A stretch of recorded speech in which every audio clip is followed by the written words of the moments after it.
Dios les bendiga, amados de Dios, bienvenidos. Hoy día entraremos en el estudio El cuerpo de Cristo, la Iglesia. Esta es la parte 2. Y como vimos con anterioridad, el cuerpo de Cristo lo componemos todos aquellos que renacimos del Espíritu de Dios, que confesamos a Jesucristo como Señor de nuestras vidas.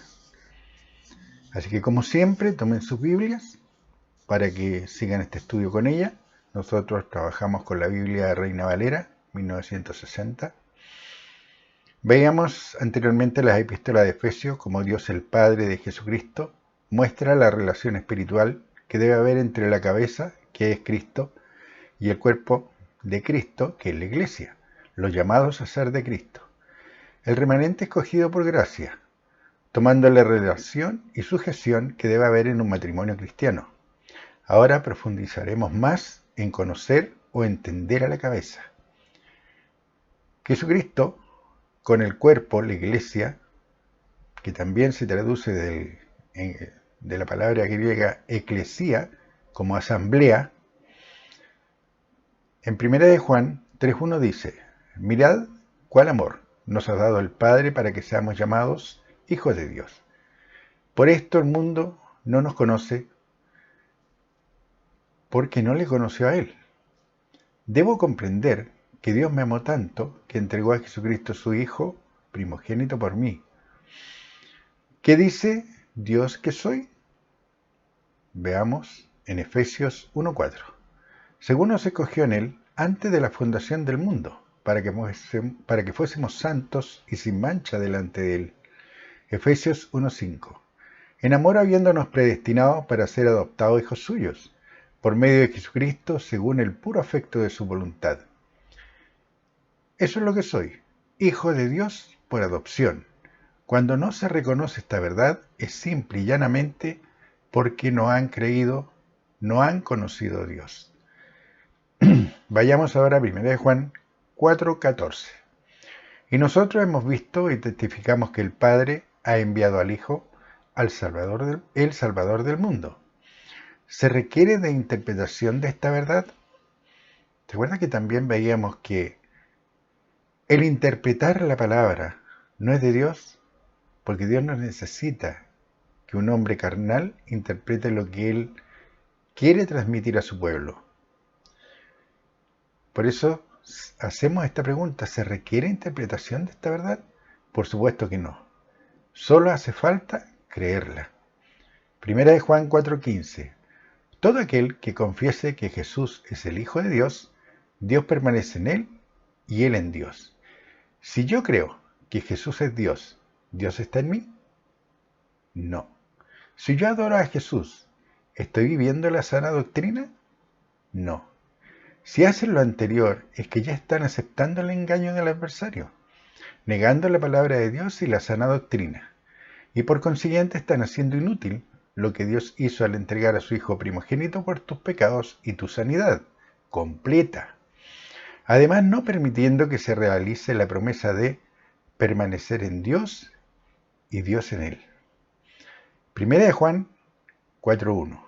Amados, no creáis a todo espíritu, sino probad los espíritus si son de Dios, porque muchos falsos profetas han salido por el mundo. ¿Entendieron cómo empieza este versículo? Amados, si Dios hizo disponible su palabra, dejándola por escrito, al inspirar a los santos hombres, es simple y llanamente por amor hacia nosotros. También dice: no creáis a todo espíritu. Dios me advierte que hay otros espíritus y que estos son engañadores. Por eso me pide: probad los espíritus si son de Dios. Ahora bien, ¿cómo los pruebo? ¿Tengo las herramientas para probarlos? La respuesta es sí.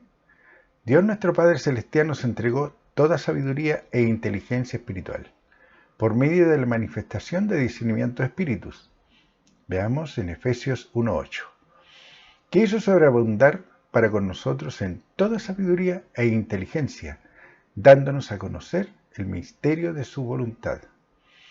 Toda sabiduría e inteligencia espiritual por medio del Espíritu Santo de la promesa que nos proveyó, así como por su palabra escrita. y de ese modo poder llegar a decir con denuedo y convicción como el profeta. Jeremías 15:16.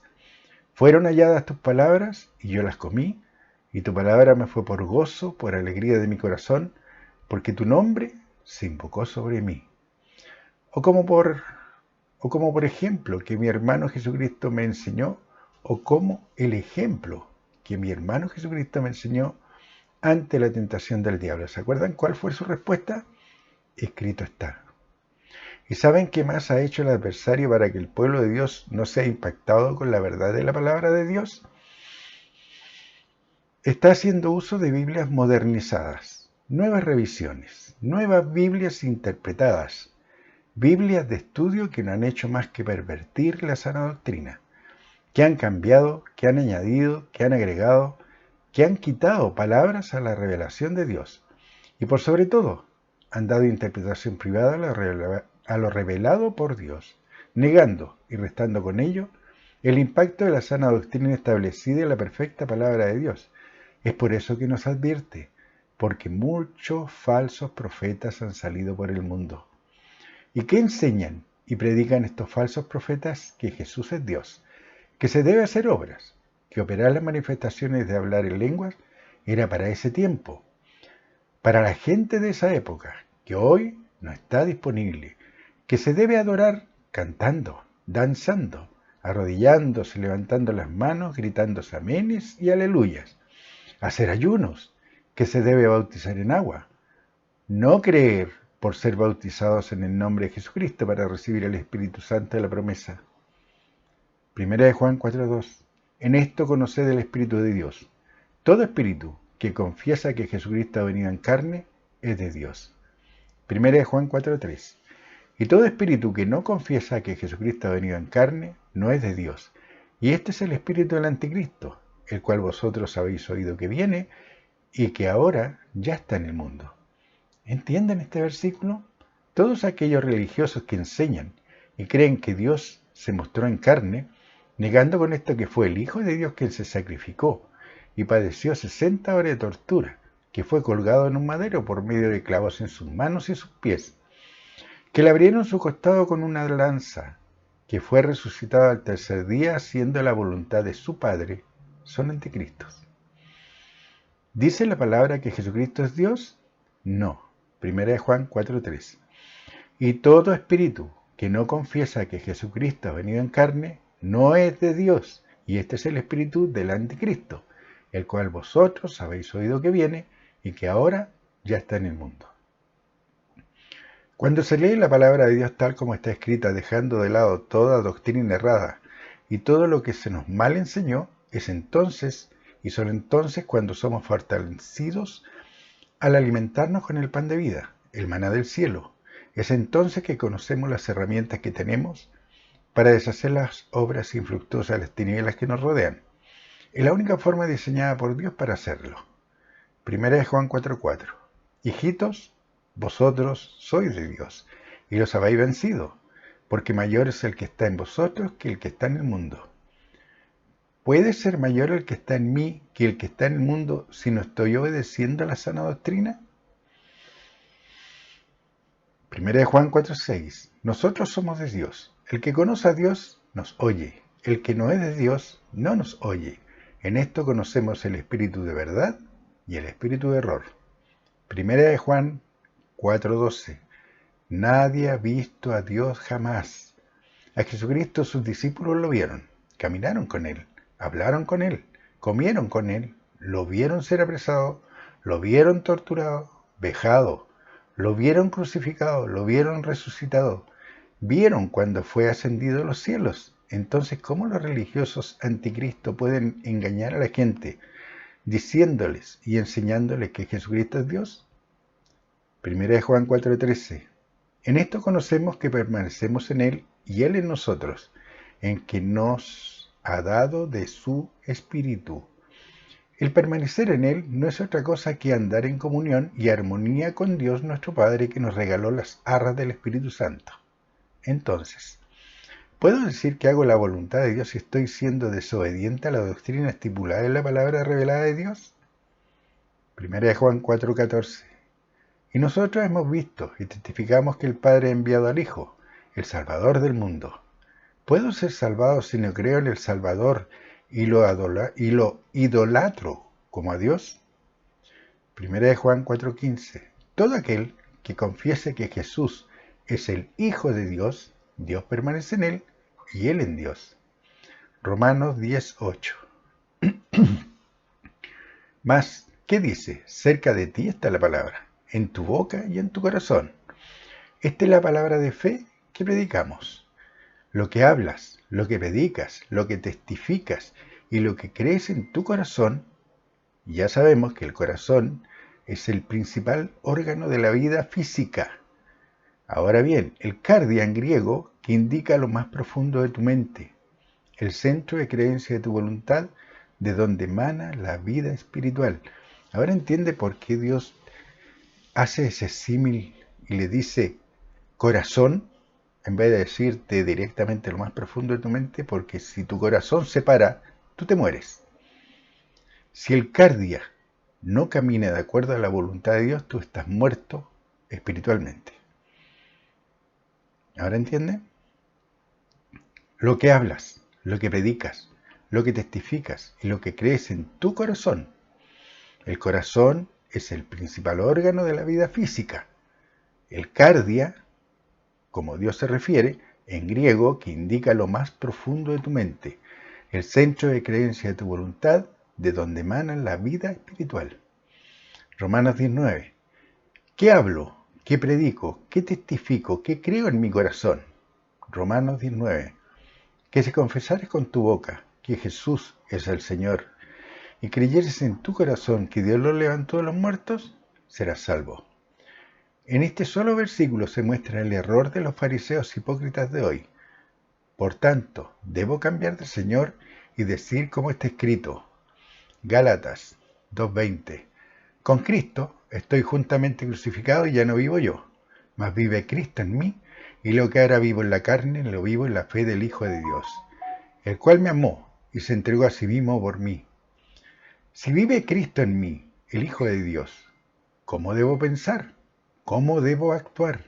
¿Cómo Jesucristo vivió y cómo Jesucristo actuó? Obedeciendo a su Padre, haciendo la voluntad de su Padre, manifestando a su Padre por sobre sus emociones, por sobre su parecer y deseo carnal. Que si confesares con tu boca que Jesús es el Señor. ¿Te han preguntado el Señor de quién? Mi Señor, tu Señor, en forma particular. Ese es el ejemplo a seguir, el de mi Señor. ¿Qué creo en mi corazón?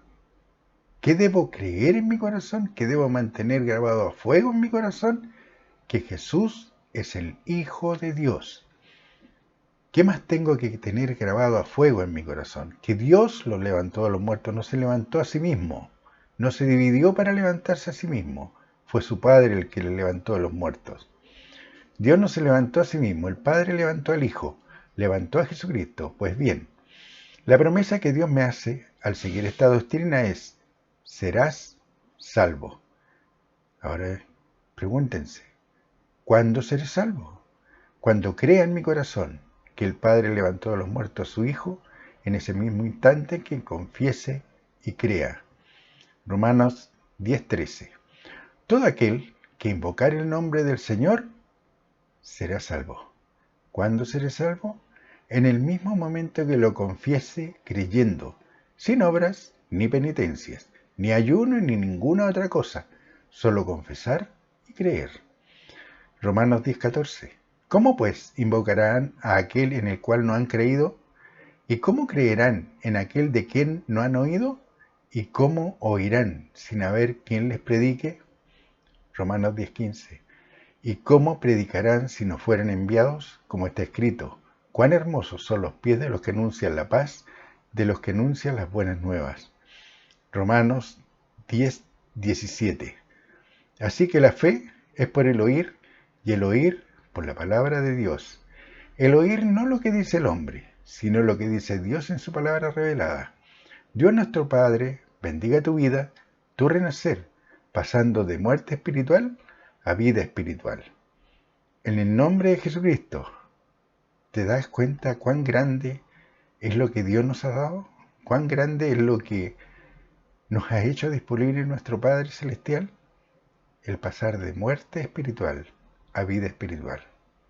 Dios te bendiga y nos estamos viendo.